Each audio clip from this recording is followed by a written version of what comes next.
ఇట్టి పత్రికా విలేకరుల సమావేశం నిర్వహించడం జరుగుతుంది.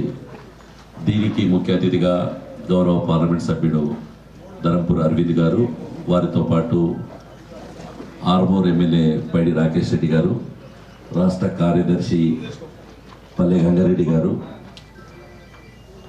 అన్న యాత్ర ఇన్ఛార్జ్ రామ్నాథ్ గారు, మా జనరల్ సెక్రటరీ నరసింహారెడ్డి గారు, అలాగే మనలందరూ కూడా వేదిక మీద ఉన్న పెద్దలందరూ కూడా పాల్గొంటారు. నేను ఎంపీ గారిని ఇటు పత్రికా విలేకరుల సమావేశం నిర్వహించవలసిందిగా కోరుకుంటున్నాను.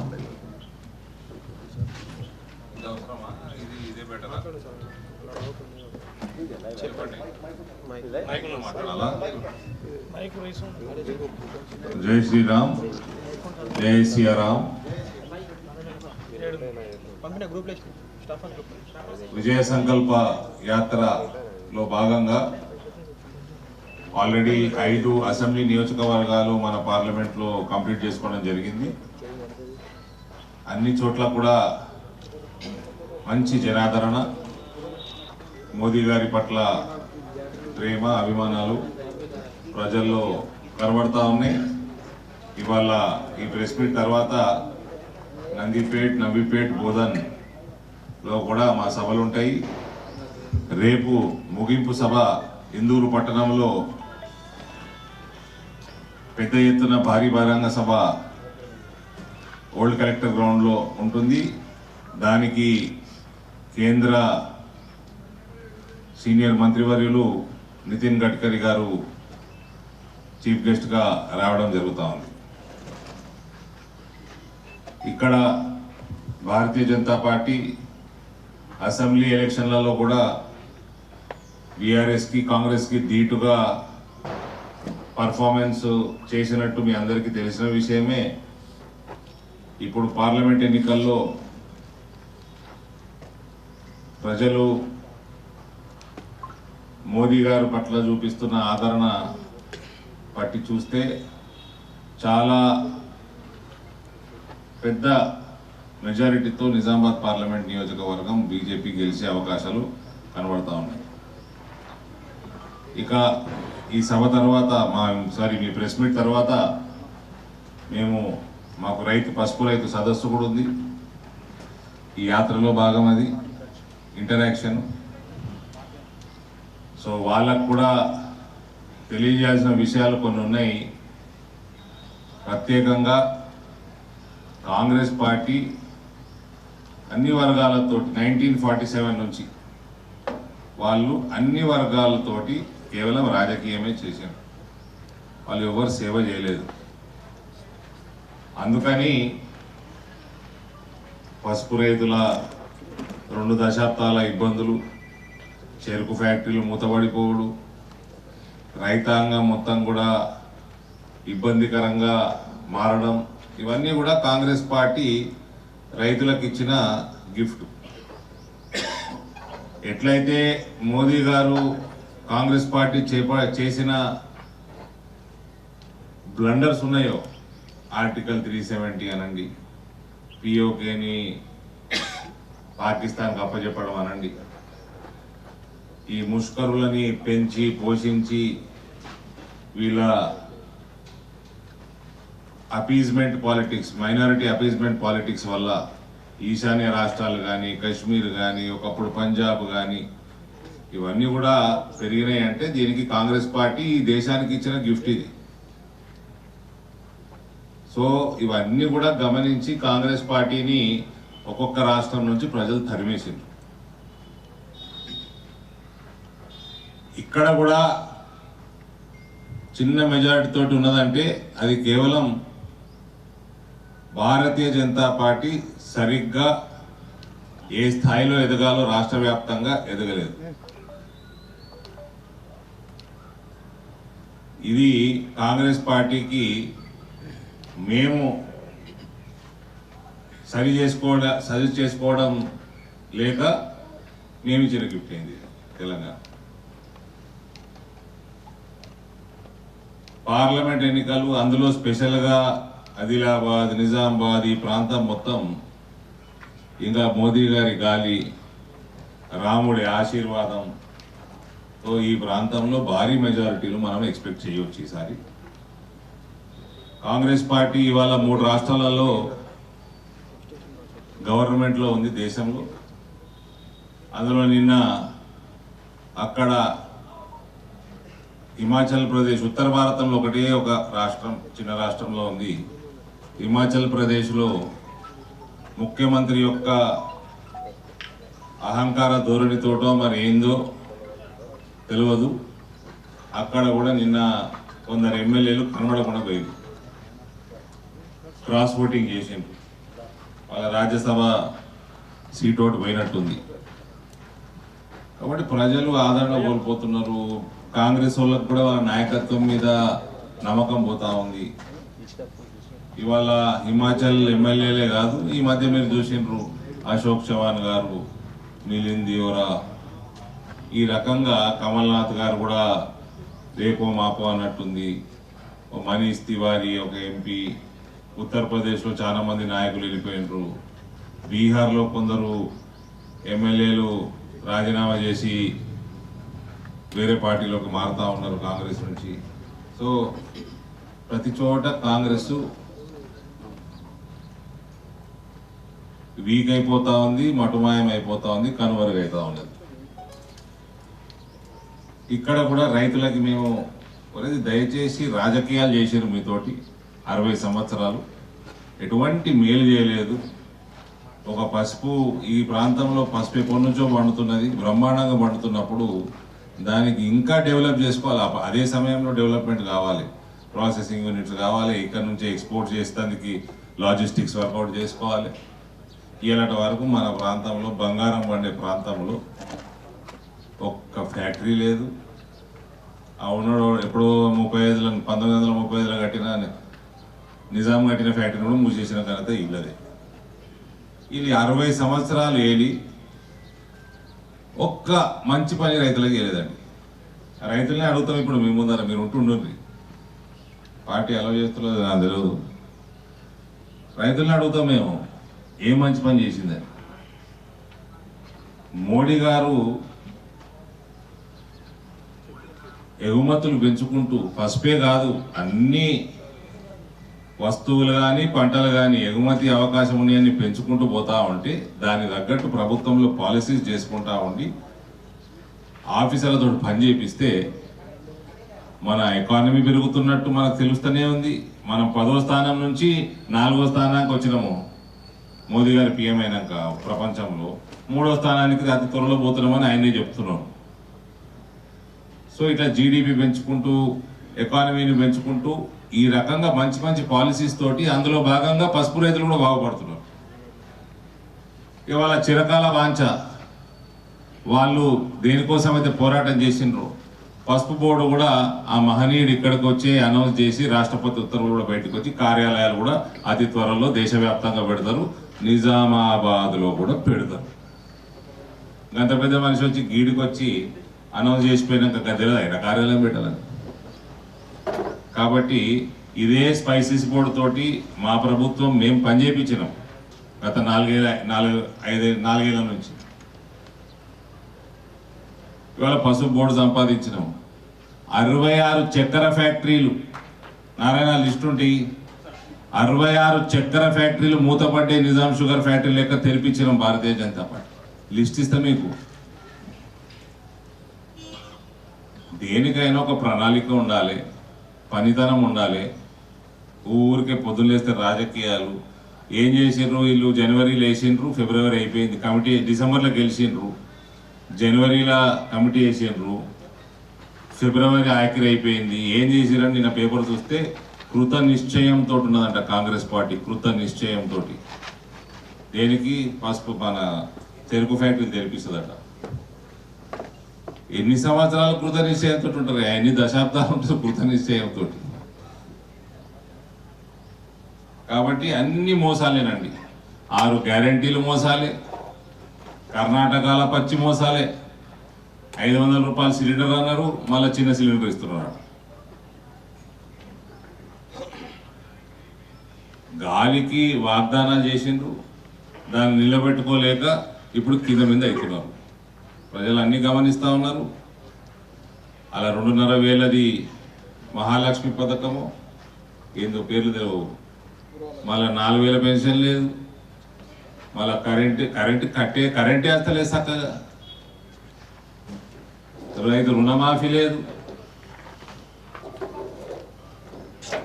ఇంకేమున్నాయి, ఇల్లు ఎప్పుడు కట్టాలి, ఇల్లు కట్టాలి, ఇల్లు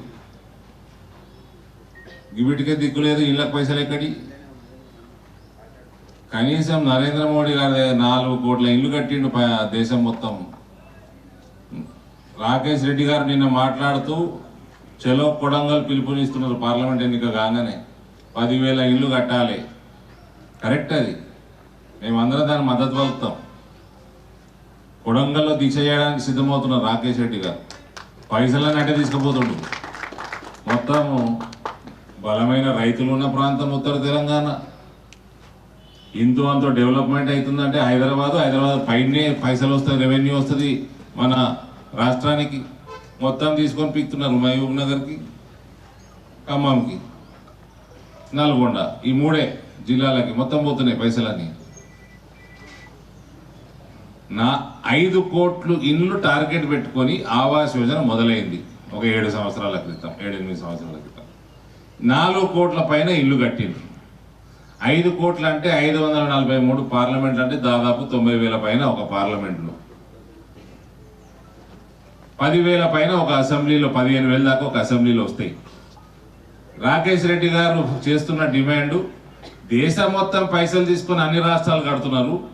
ఇక్కడ మొన్నటిదాకా కేసీఆర్ మోసం చేసిండు, ఈ ప్రభుత్వం కూడా అదే దారిలో పోతున్నది. మళ్ళా ఉన్న పైసలు కూడా ఈ 3 జిల్లాలకే సరిపోతున్నాయి అని ఆయన ఆమరణ దీక్షకి తయారైతా ఉన్నాడు. సో దానంతా ఆ దీక్షకి భారతీయ జనతా పార్టీ పూర్తి మద్దతు తప్పకుండా ఉంటుంది. భారీ ఎత్తున కూడా అది చేస్తాము. మేము అందరం కూడా దాంట్లో పాల్పంచుకుంటాం. ఇదే రకంగా నడుస్తే మన ప్రాంతం ఇంకింత ఇబ్బందికరంగా అవుతుంది. సో కాంగ్రెస్ పార్టీ అన్నది 60 సంవత్సరాల మోసం చేసిన చరిత్ర కాంగ్రెస్ పార్టీది. దాన్ని తప్పనిసరిగా నిజామాబాద్ పార్లమెంట్లో రిజెక్ట్ చేస్తారు రానున్న లోక్సభ ఎన్నికల్లో.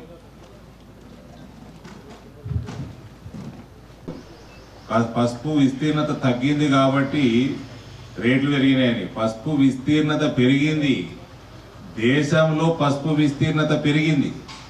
1,50,000 ఎకరాలు 2018-19 నుంచి 2022-23 వరకు 1,50,000 ఎకరాలు పెరిగింది.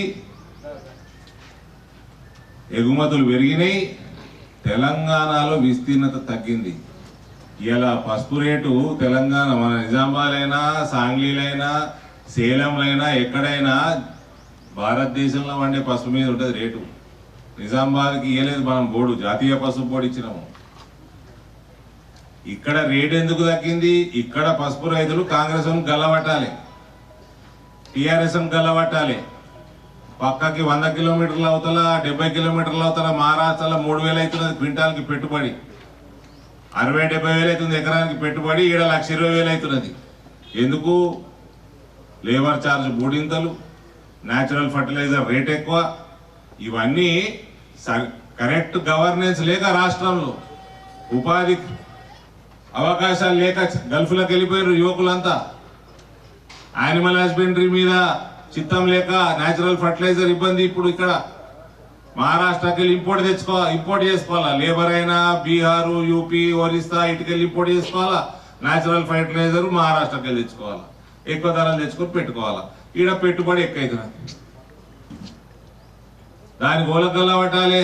రాష్ట్ర ప్రభుత్వాలు నడిపిన మనుషులది గల్లబట్టాలి. అది ఎట్లా భర్తీ చేస్తారు? మేము చేసిన పనికి ఇలా 14,000, 13,500 రేటు ఉన్నది. మీకేం సంబంధమే కాంగ్రెస్ వాళ్ళు? మీ 2,000 రూపాయలు, 2,500 రూపాయలు ఎక్కువ పెట్టుబడి అవుతున్నది. ఎట్లా భర్తీ చేస్తావు? చెయ్యి. అన్ని ఈ రాజకీయాలలో పసుపు రైతులు పడకూడదు. ప్రత్యేకంగా కాంగ్రెస్ పార్టీ అంటే చీడ పురుగులాగా చూడాలి పసుపు రైతులు. ఈ ఏదైతే గ్రోత్ మనం చూస్తా ఉన్నామో, ఈ గ్రోత్ కంటిన్యూ కావాలంటే మళ్ళా భారీ మెజార్టీ తోటి మోదీ రావాలి, ఇక్కడ భారతీయ జనతా పార్టీ ఎంపీ పెద్ద ఎత్తున రావాలి. వాళ్ళు వేసుకున్న 94,000 ఓట్లు పోయినసారి మాకు వేయాలని మేము చేతులు జోడించి మేము రిక్వెస్ట్ చేస్తాం వాళ్ళతోటి. ఎట్లా కలిసేటివే వాళ్ళు, ఎట్లా కలిసేటివే. ఇలా రాజకీయాలన్నీ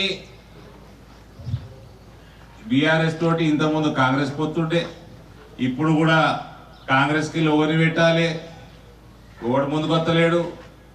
బీఆర్ఎస్కి అయితే అందరు వెనుక కూర్పుతున్నారు. ఇక ఉన్న దాంట్లో కాంగ్రెస్ ఉన్న ఒకటి పెట్టాలి, అరవింద్కి బీజేపీ అరవింద్ కులం ఓటు ఎట్లా కట్ చేయాలి, బీజేపీ ఓటు ఎట్లా కట్ చేయాలి అని ఇద్దరు, కవిత రేవంత్ ఇద్దరు మాట్లాడుకుంటారు. ఇప్పుడు ఆమె పరిస్థితి ఏముంటుందో ఇక నేను అనేది ఒక ఆయన అంటున్నాడు. కవిత లిక్కర్ కేసు మళ్ళీ బీజేపీ ఎలక్షన్ స్టంట్ అని అంటున్నారు కాంగ్రెస్ వాళ్ళు.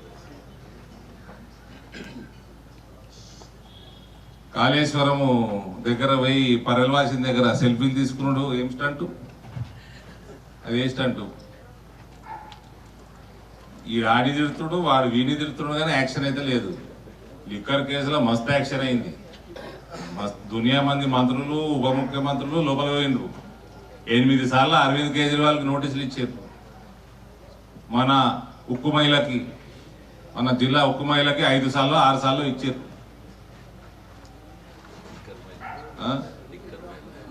నేను ఏమన్నా తుక్కు మహిళ అన్నా, నేను ఉక్క, నేను వడదాలకి పని. చూడండి, బీజేపీకి ఈడీకి ఏం సంబంధం లేదు. ఈడీ పని చేస్తుంది. ఇప్పుడు గత 10 ఏళ్ల నుంచి ఈడీ పని చేస్తుంది. దానికి ఉదాహరణ 2004 నుంచి 14 వరకు 5,000 కోట్లు సీజ్ చేసింది ఈడీ. 2014 నుంచి 2024 వరకు 1,05,000 1,10,000 కోట్లు సీజ్ చేసింది ఈడీ. ఇవన్నీ కవితయేనా? బ్లాక్ మనీ ఎక్కడెక్కడ ఉందో అందరినీ రెడీ చేస్తున్నారు, పని చేసుకుంటున్నారు ఈ సంస్థలన్నీ. ఆ పైసలన్నీ తెస్తున్నాడు మోడీ. బ్రిడ్జ్లు కడుతున్నాడు, రోడ్లు కడుతున్నాడు, హైవేలు కడుతున్నాడు, ఎయిర్పోర్ట్లు కడుతున్నాడు, రైల్వే లైన్లు ఎత్తున్నాడు, ఎలక్ట్రిఫికేషన్ చేస్తున్నాడు, స్కీమ్స్ ఇస్తున్నాడు. 6,300 కోట్ల రూపాయలు సెల్ఫ్ హెల్ప్ గ్రూప్స్ కి రుణాలు ఉన్నాయి మన పార్లమెంట్లో. 2,300 కోట్ల రుణాలు ముద్రా లోన్లు ఉన్నాయి మన పార్లమెంట్లో. 41,000 మందికి సెల్ఫ్ హెల్ప్ మన స్వనిధి యోజన చిరు వ్యాపారులకి మున్సిపాలిటీలలో లోన్లు ఇచ్చిండ్రు. దాదాపు 7 లక్షల ఆయుష్మాన్ భారత్ కార్డులు ఉన్నాయి. 6,80,000 4 లక్షల రూపాయల జీవన బీమా పథకం ఇక్కడ నిజామాబాద్ పార్లమెంట్లో ఉన్నాయి. 3 లక్షల మందికి దాదాపు రైతన్నలకి కిసాన్ సమ్మాన్ నిధి వస్తున్నది. 19,000 రూపాయలు ప్రతి ఎకరాకి రైతుకి ఫర్టిలైజర్ డిఏపి మీద సబ్సిడీ వస్తున్నది.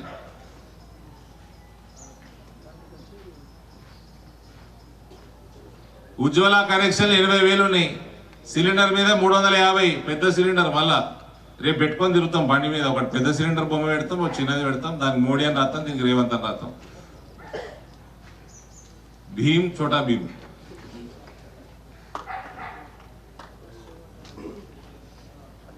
ఇట్లా మన బ్యాంక్ అకౌంట్లలో పైసలు వేసుకుంటే, మీరు నేను వేసుకుంటే 4% మీద బ్యాంకు సేవింగ్స్ బ్యాంకు అకౌంట్లో 3%, 4% రాదు మనకు. 10 సంవత్సరాల వయసున్న అమ్మాయికి అకౌంట్ ఓపెన్ చేస్తే 8.5% ఇస్తున్నాడు. అటువంటి లోన్లు 70,000 పైన ఉన్నాయి నిజామాబాద్ పార్లమెంట్లో.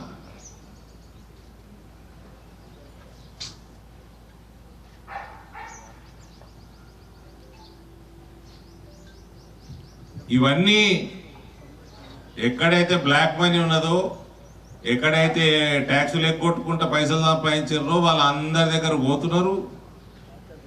ఇన్కమ్ ట్యాక్స్ కానీ ఈడీ కానీ పట్టుకొని వస్తున్నారు, దేశం అభివృద్ధి చేస్తున్నారు. అందుకనే కేటీఆర్కి మంట, కవితకి మంట.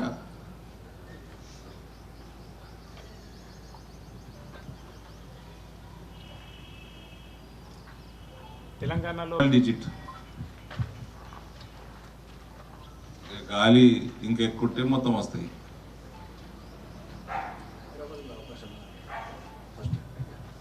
హైదరాబాద్ కూడా బలమైన అభ్యర్థులు మనకు కావాలి టికెట్ అని అంటున్నారు. సార్ ఇప్పుడు స్పైసెస్ బోర్డు బెస్టా పసుపు బోర్డు బెస్ట్? గతంలో తమరు ఏమన్నారంటే పసుపు బోర్డు కంటే స్పైసెస్ మా రైతులకి ఏది మంచి చేస్తే అది బెస్ట్. 20,000 దాటిస్తే టర్మరిక్ బోర్డు రేటు అది బెస్ట్. ఇయ్యాలటి వరకు స్పైసెస్ బోర్డు బెస్ట్, ఇయ్యాలటికి వెళ్ళి టర్మరిక్ బోర్డు బెస్ట్. ఇటువంటి క్వశ్చన్ పార్టీషన్ అడిగితే ఈజీ చెప్తారు ఆన్సర్. అంటే మీరే అన్నారు కదా సార్ గతంలో పసుపు బోర్డు కంటే అప్పుడు అది బెస్ట్, ఇప్పుడు ఇది బెస్ట్. అది అప్పుడు అది బెస్ట్, ఇప్పుడు ఇది బెస్ట్. మీకేమైనా కష్టమా? మాకేం కష్టం ఉంటుంది సార్. అంటే అప్పుడు పసుపు బోర్డు ఇవ్వలేరు కాబట్టి అది బెస్ట్, ఇప్పుడు ఇచ్చారు కాబట్టి ఇది బెస్ట్ అనుకోవచ్చు కదా. అంతే మరి అదే చెప్తున్నది ఇప్పుడు నీకు. రైతులు అప్పుడు కూడా అదే కోరుకున్నారు కదా సార్. స్పైసెస్ అని కన్ఫ్యూజన్ అయింది. తెలంగాణలో తెలుగులో పదం పసుపు బోర్డు అనే పదాన్ని వాడుకుంటే మీరు కన్ఫ్యూజన్ చేశారు మీడియా కానీ ప్రతిపక్షాలు కానీ. ఆ స్పైసెస్ నేను చెప్తున్నా కదనే, అది తెచ్చిన నేనే, ఇది తెచ్చిన నేనే. అప్పుడు అది బెస్ట్, ఇప్పుడు ఇది బెస్ట్. ఓకే, దాని డిస్కషన్ ఎందుకు? 2,000 నుంచి 2,500 ఎట్లా భర్తీ చేస్తుంది చెప్పాలి. అది